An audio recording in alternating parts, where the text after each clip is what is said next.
Welcome to A Turn for the Better. This issue, I'm going to do a little project that I used to do when I did the art shows. Doorstops. They're very, very unique. The first doorstop I ever saw was turned by a fellow from Saskatchewan, Canada, by the name of Michael Husluck. I thought it was quite neat. I used to make them for my shows. They were always a good selling item, and why not? Let's take a look at how they go about. Actually, they're nothing more than one piece of wood turned on either end and cut apart.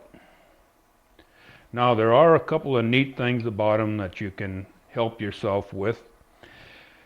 Of all the doorstops that I did, I had one young girl walk up one day and say, "You don't have any means of holding that doorstop anywhere. It has to be on the floor or something."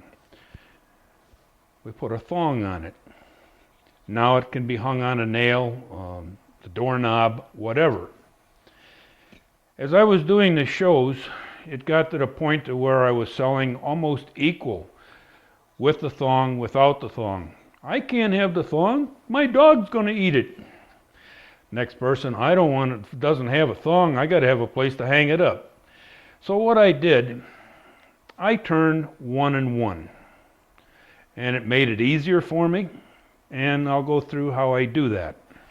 First thing I want to do is find my center on my blank.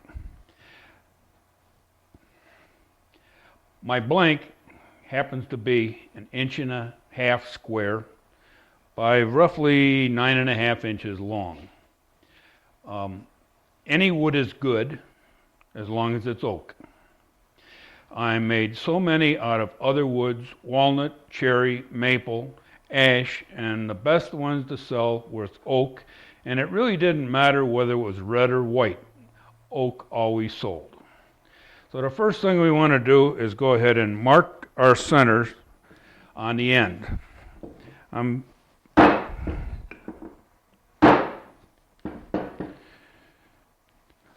I've got them marked. This is a very, very neat little tool made by Veritas. It's a center finder. It has a blade in the inside, and I've used it for many, many years, only hitting wood on it, and have never had a problem.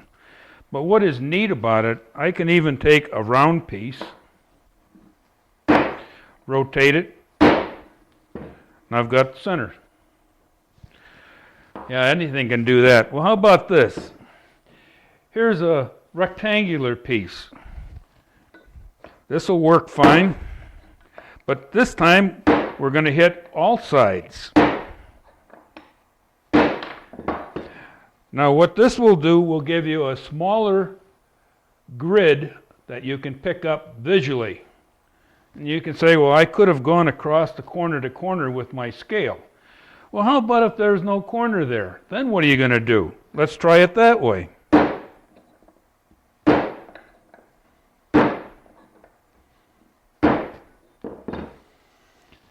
Now I have it.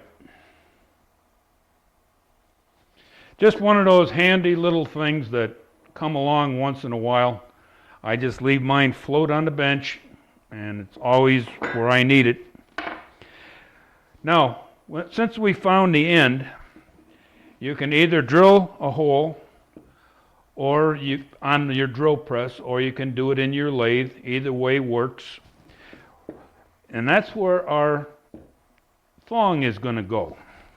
Now, in this thong, rather than just using a piece of leather, I have a little 3/16 grommet. They are what go into the end of our doorstop, just to trim it off and to help hold the thong. So that's why we want our 3/16 hole.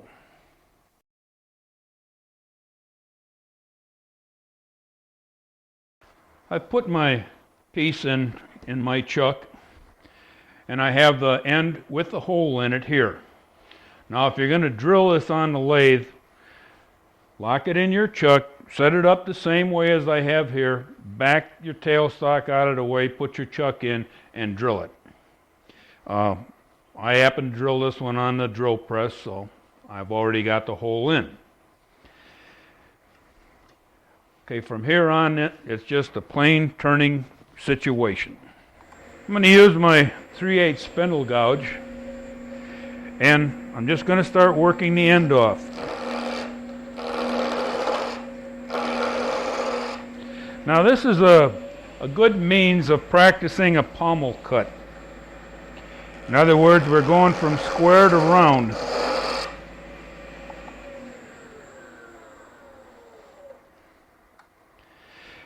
If you're not real smooth with this, like I say, this is a real opportune time to get comfortable with it.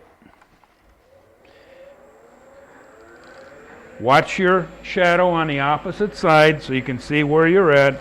Make a nice, smooth, easy cut.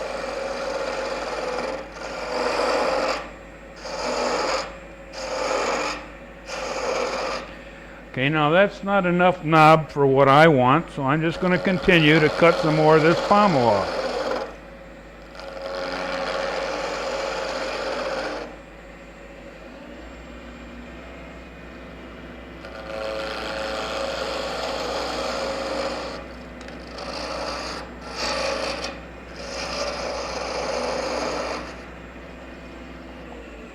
Now maybe I can help you with just a couple of things that can happen.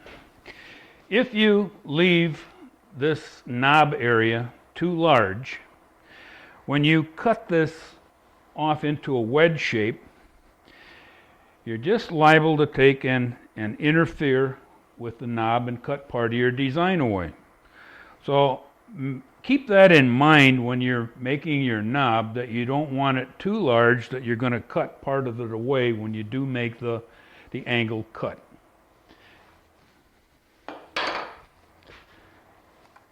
What do we want for a shape? The sky's the limit.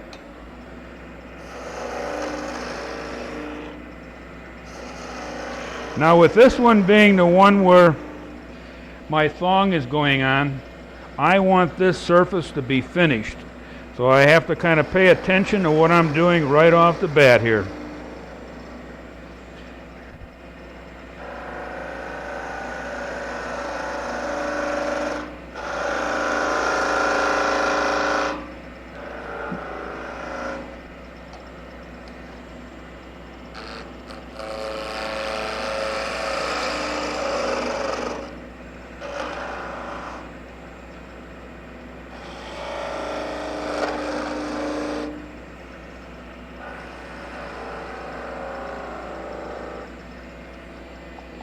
And there's nothing wrong with stopping it and taking a look, just to make sure that it's what you're really looking for.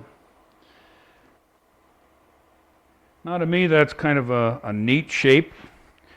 I don't think it should be way out to the end. I mean there's a limitation. Someone's going to be tripping over this if you make it too long, and I think just a neat knob is kind of a unique shape. Now if you have a problem with this, grab a hardware catalog. There's knobs, shapes, designs, materials, everything you can think of. Take a look at some of those for inspiration. Okay, I'm going to make this just a little smaller yet.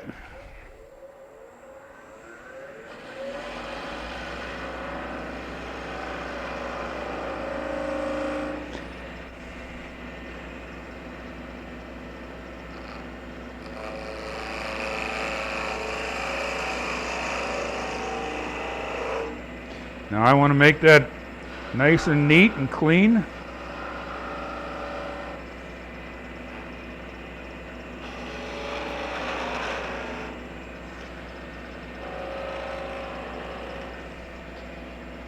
I kind of like that. The only thing right now, I think it could stand just a little bit of decoration. I'm going to take the tip of my skew and mark it. This is just a piece of mild wire. We use it to burn. You know, it will incise that line with the wire and actually make a burn mark on it so it stands out. Now, don't try and just grab a piece of wire and do it, because you're going to cut yourself. Okay, I have a handle on one end, which it's going to be pulling against that handle all the time. In other words, my direction is that way. This just makes it easy for me to hold on to it and apply pressure.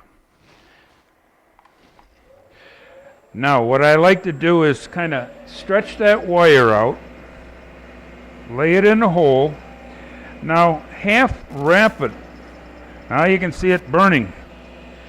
If you just lay it on the top and let it go like that, it does not get hot enough. So wrap it just a little bit, bingo, you've got yourself a burn mark.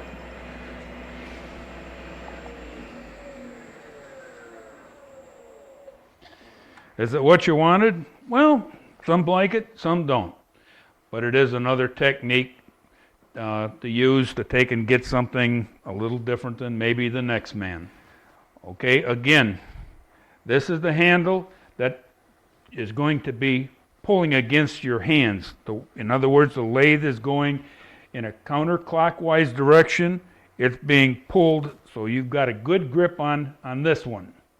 This one, it's just as some way you have to have a means of holding that wire. You don't definitely wrap it around your finger, but that little ball just made it nice. So that way I've got the best of both worlds. I've got the strength to hold it here and the ability to hold the wire easily here. Okay, once I've established my end, I normally like to go about 5.5 inches, and that's normally the length of my doorstop. Probably doesn't mean a hill of beans unless you make the taper too steep. The longer the taper, the better this thing is going to hold. So if you've got a real long taper, it goes underneath the door and you just about have to tear the door off the hinges to pull it over the top of the doorstop. But if it's real steep, then it has not the ability to take and contact the floor and the bottom of the door and jam it tight. So I found with 1.5 inches, that works out pretty decent. Of course, on the other hand, sometimes the way doors are hung today, this is not large enough. I've made them as high as 2.5 inches, which I don't know who hung that door. Okay, now here again is a situation. Some folks are afraid of that chuck, that they're going to damage something. Take your parting tool.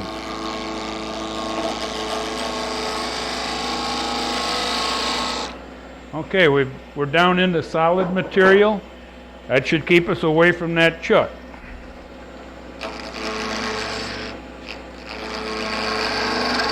Here's a chance to practice that pommel cut again.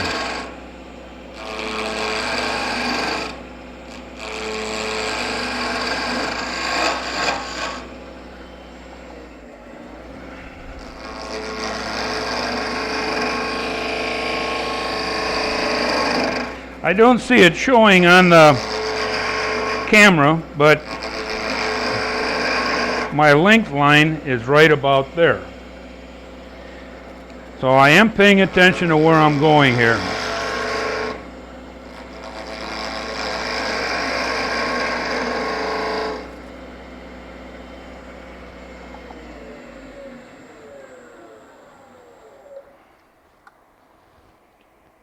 We're right to where we want to be. So that makes a pretty decent length. Now we'll concentrate on making a shape down here.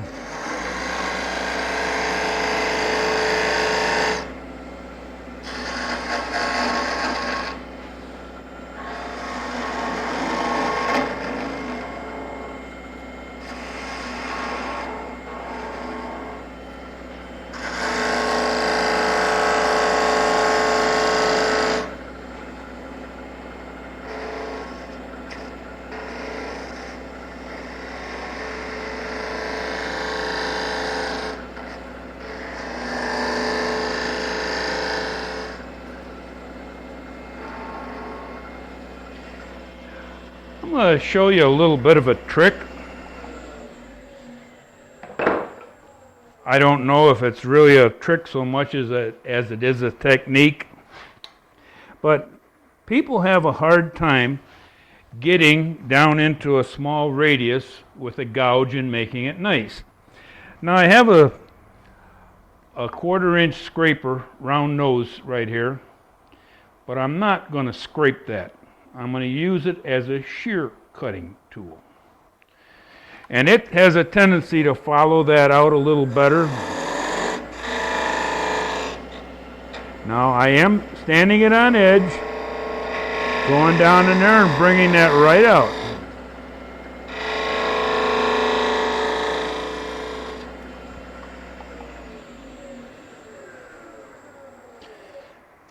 Okay, that produced a nice, clean, quite nice radius down in there.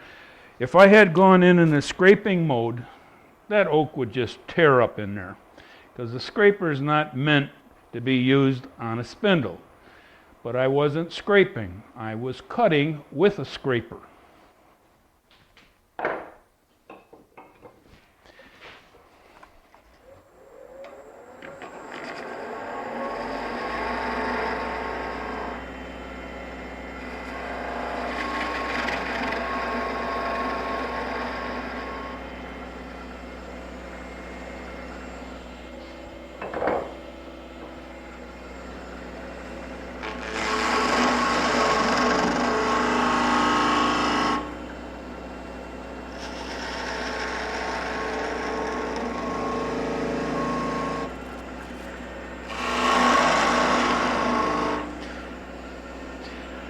Okay, I kind of like my shape. Possibly it could stand a little burning. Let's go through it again just to kind of remind ourselves. Okay, I think I could stand it there. Yeah, just one.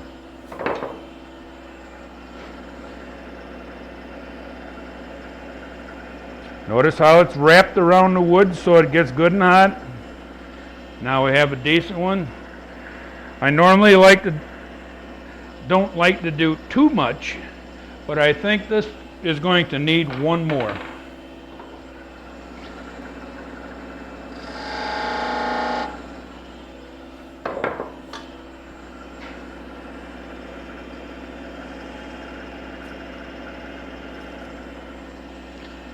I think I can live with that. It's time to sand. Okay, I've just taken some emery cloth.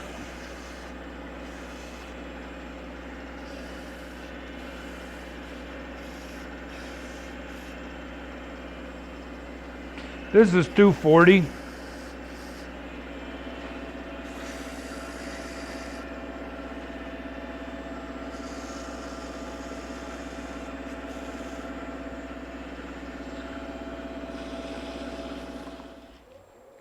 Getting to the point where I want to cut it off now.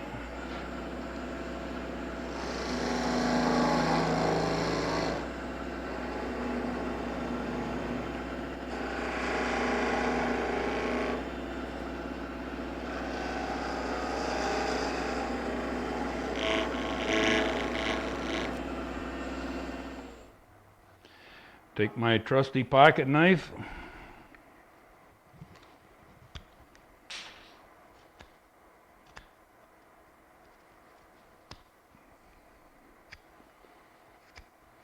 And I'll just hand sand that a little bit.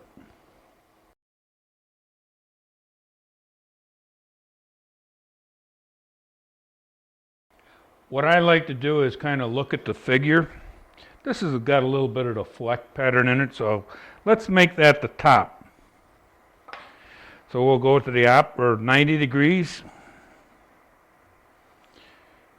Now, laying this out is not rocket science. You know, leave yourself a lip down there on both ends and kind of connect the dots.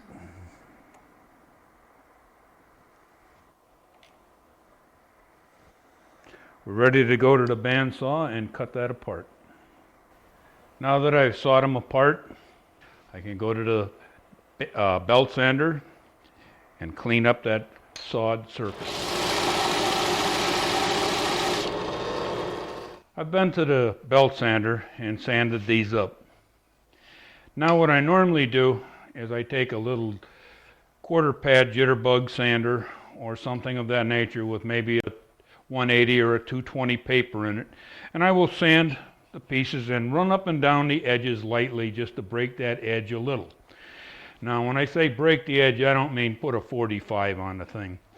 All my life, a man in tool and die or working with metal was rated by how good of an edge he could keep, how sharp it was, and I think I still had that rolling over into wood for me. I like it sharp, but I don't want it to cut anybody. But I do think the quality of a piece is by how sharp and precise everything is. Okay, once I've got that sanded out, I just take, if I'm doing a lot of them, I take a pan and put some finishing oil, whatever kind you want, some kind of tung oil, finishing oil. Throw them in with a little brush, sop them up. I normally had a board laying down that I would stand them on their sides and let them drip a little bit. Wipe them off and turn them over. After a while, go back and wipe them off and turn them over again. And that way you don't end up with a spot that's wet and shiny.